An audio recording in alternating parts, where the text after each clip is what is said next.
Associated with the observatory is a new master's program at the University of Rwanda in atmospheric and climate science.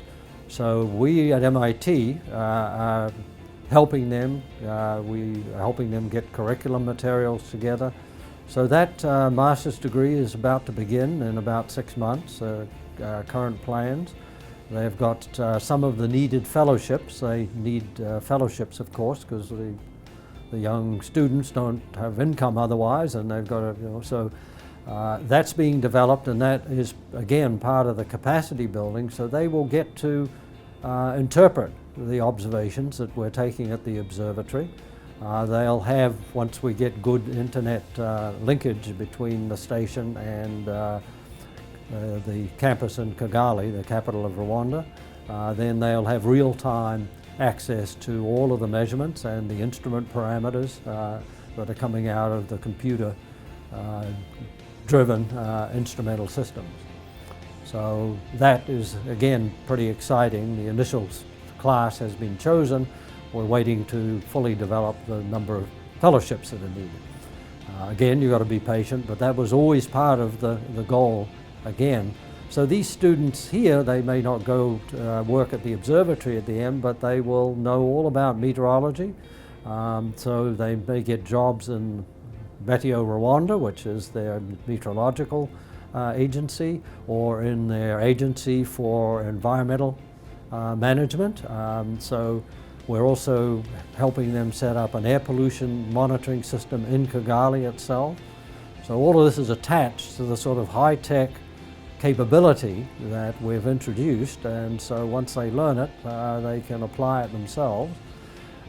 It'll also, the climate degree will link in with similar agricultural science degrees to look and say how, with climate changing in Rwanda, and it is, how can they tune their agricultural crops to make maximum production as their world around them gets warmer and warmer, and probably more and more rainfall, just because of their location in equatorial Africa. So again, it's getting them capacity to think about how they will develop their agriculture going forward.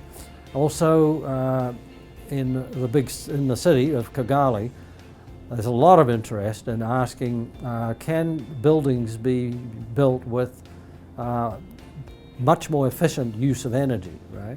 And a lot of these young students that are in particularly electrical engineering are interested in IT subjects.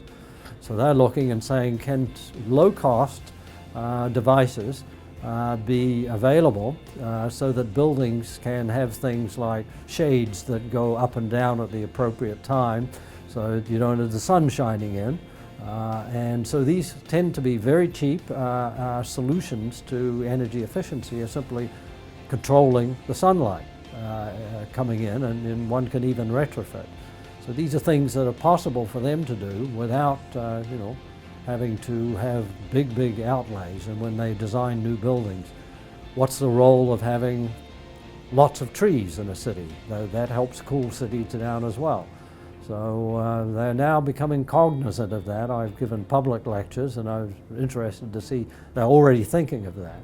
They're already thinking of, well, should they go into biofuels in a big way, because they've got so much very rich arable land? Is that in competition with the crops that they grow? Will they make more money growing biofuels than they will crops, and these sorts of decisions? So again, all of this is connected. It's not just the observatory, but the observatory is sort of the high-tech magnet that says, this is attached to the master's degree is attached to one in agriculture, and so on. And again, capacity building, not just in climate science.